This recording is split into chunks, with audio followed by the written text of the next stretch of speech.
Hindi po totoo na kapag hinahalo ang gabi o laing ay nagiging Makati. Wala pong katotohanan yan. Ang pinakadahilan po kung bakit Makati ang laing. Marami pa rin po nagtatanong sa amin kung paano po ba talaga ang pagluto ng gabi o laing na walang kati. Yan po yung ipapakita namin sa inyo ngayon. Meron pa ako ditong kinuha ng mga dahon ng gabi. Bali nasa 2 araw ko na po ito ditong sinabit o pinatuyo dito lang sa gilid. Hindi po sa direct na naaarawan. Yan, ready na po ito para pira-pirasuhin o kinit-kinitin. Bakit po pinapatuyo ang dahon ng gabi? Kasi para po mabawasan yung kanyang kati. Kasi ang gabi po ay meron yan oxalate na tinatawag. Yun po yung nagiging sani ng pagkati ng gabi. And siya nga po pala, kung magluluto po kayo ng gabi o ng laing and first time nyo lang po magluto, huwag po kayong pipili ng ganitong klase ng gabi. Dapat po ang pipiliin nyo, ang tangkay niya po ay purong-purong green.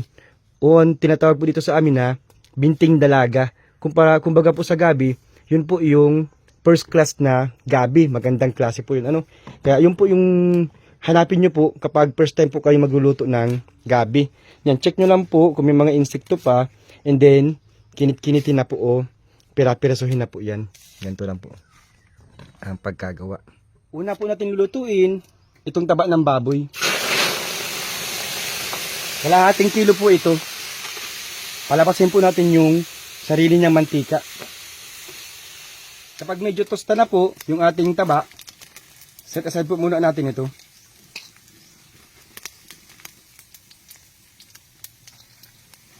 Dito po sa na-produce na mantika, dito po tayo magigisa ng sibuyas, bawang at luya. Sabay-sabay na po yun.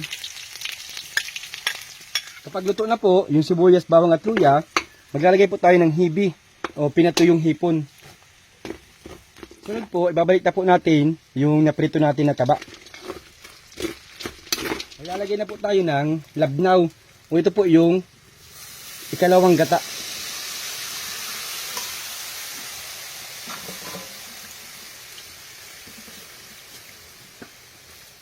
Ito po ang pinaka-sikretong sangkap namin kapag nagluluto ng laing.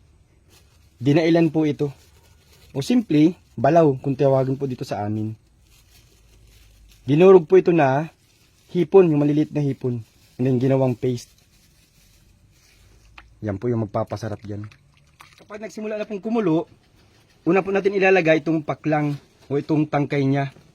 And then mga after 5 minutes po, isusunod na po natin itong mga dahon. Pagkalipas lang po ng nasa 5 minuto, isusunod ko na po itong mga dahon.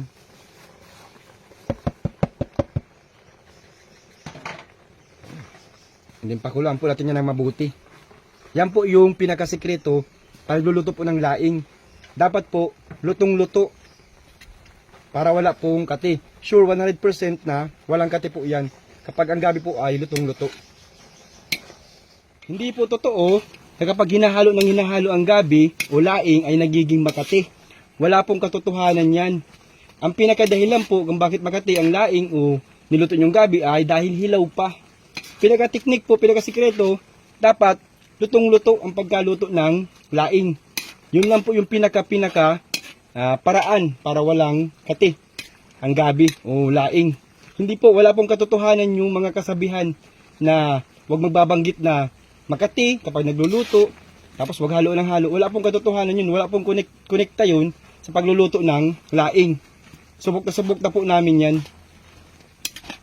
Pagkalipas po ng nasa 35 minutes sa pagpakulo, maglalagay po tayo ng sili. Tsaka po, ilalagay ko na po itong liputok o ito pong kakanggata. And then another po pakulo na hanggang sa mag-creamy na po yan. Ganito po yung paraan namin ng pagluto ng laing, talaga pong matagal para po lutong-luto. Ganitong klase po, luto na po ito. Bali total cooking time po natin nasa 50 to 1 hour po. 50 minutes to hanggang 1 oras po. Ganun po kami magluto ng laing. 100% po, walang kati. Siyempre po, itong pinaglutuan, lalamasan ko po yan ng kanin. Kukunasan ko po. Kasabihan po dito sa Bicol, di po kamo magkunas sa mga pinaglutuan ta ang maaagom po nindo, tigkunasan man sana. Joke-joke lang yung mama, ano? Hindi man po ito totoo. Yang ano lang po yun, yung kasabihan lang po. Kung ikaw daw ay wala pang asawa, Pag binata pa po, binata o dalaga, o dalaga, di po ka mag-ibo ng arog ka ini. Ang maasawa po nindo ay kinunasan na. kinunasan man sana. Yan. Sabi po kaya niya. Ito na po ang aming simple pero napakasarap na luto ng laing na 100% walang kate. Tikim na naman si Mama. Ayos. Ang sarap niyan mga kaibol. Sarap. Ini sa kuya, tigkunasan. So, yan. So, yun lang po. Please follow, like, and share. Bye-bye. See you on our next vlog. Bye-bye po.